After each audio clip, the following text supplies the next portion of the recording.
Welcome to my YouTube channel success. हमारे साथ में मैं सुनील कुमार आपका स्वागत करता हूं। आज का टॉपिक लेकर आया हूं कामागाटा मारू प्रकरण। पिछले क्लास में देखे थे, पिछले क्लास में गदर आंदोलन देखे थे। आज कामागाटा मारू प्रकरण। ये कामागाटा मारू प्रकरण एक जहाज का नाम है। ये किसका नाम नहीं, एक जहाज का नाम है। जहाज से संबंधित है। एक यात्रा करने जो एक यात्री थे गुरदीप सिंह, उसने एक जहाज ठेकेदार था। वो जहाज मतलब किराए पर लिए और हांगकांग से यात्री 375 यात्रियों को लेकर कनाडा चले गए। कनाडा जा रहे थे। वहाँ पे के तट पे क्या हुआ तो अप्रवासी कानून के कारण उसको प्रवेश नहीं दिया गया। और उससे संबंधित ये कुछ इम्पोर्टेंट पॉइंट है जो कुछ एग्जाम में पूछे जाते हैं। कामागाटा मारू था, एक जहाज का नाम था कामागाटा मारू। 1914 ईस्वी में कामागाटा मारू घटना हुई थी। कब हुई थी? 1914 में कामागाटा मारू घटना हुई थी। वर्ष 1913 में कनाडा की सरकार ने एक ऐसी अप्रवासी कानून बनाया जिसके तहत केवल वही भारतीय कनाडा जा सकता था जो भारत से सीधे आया हो। अब देखिए, एक ऐसी अप्रवासी कानून बनाया था कनाडा की सरकार ने जो सीधे भारत से गया हो, लेकिन वो हांगकांग से गए थे। हांगकांग से गए थे कनाडा। एक जहाज को क्या कहते हैं, किराए पे लेके।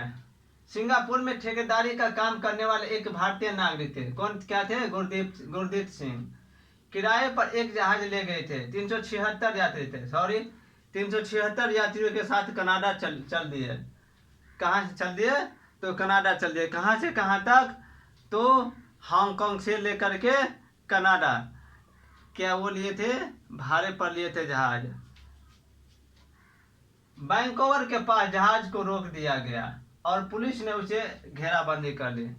वैंकूवर एक जगह का नाम है, तटीय एरिया है। वहां पे क्या किया, इसको घेर लिया गया, रोक दिया और घेर लिया गया।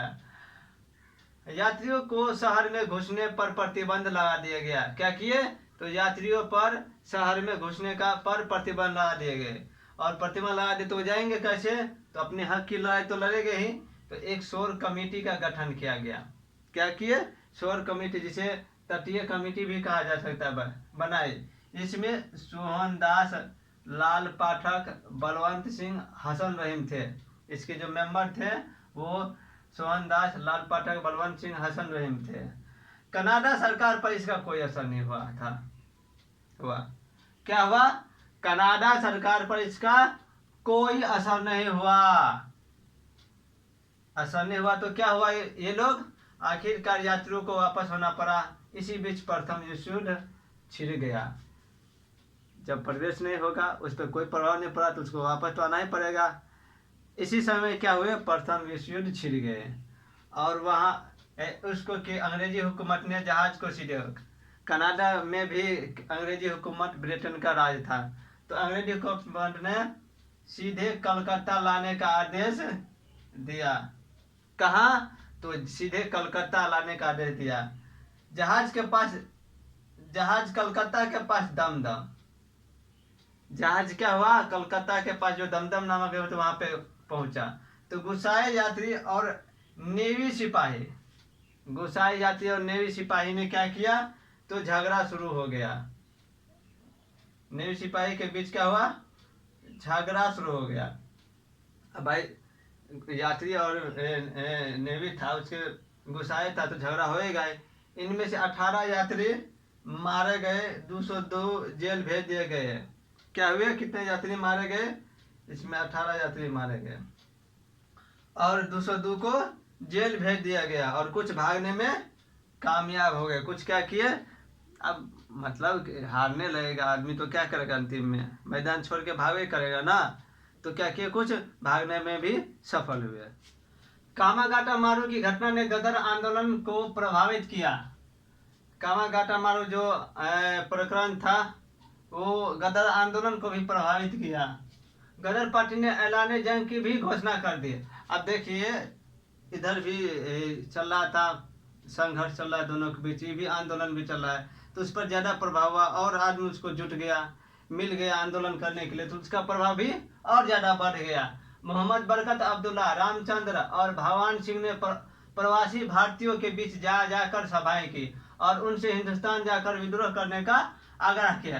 अब हुआ क्या, जब ये आंदोलन मतलब संघर्ष चालू हो गया तो भगवान सिंह, मोहम्मद बरकत अब्दुल्ला, रामचंद्र भगवान सिंह ने क्या किए, प्रवासी भारतीयों के बीच जाकर सभाएं की, उसको संबोधित किया, मोटिवेट किया, जुनून पैदा किया अंदर से कि आप लोग क्या कीजिए, विद्रोह कीजिए, हिंदुस्तान जाकर विद्रोह कीजिए।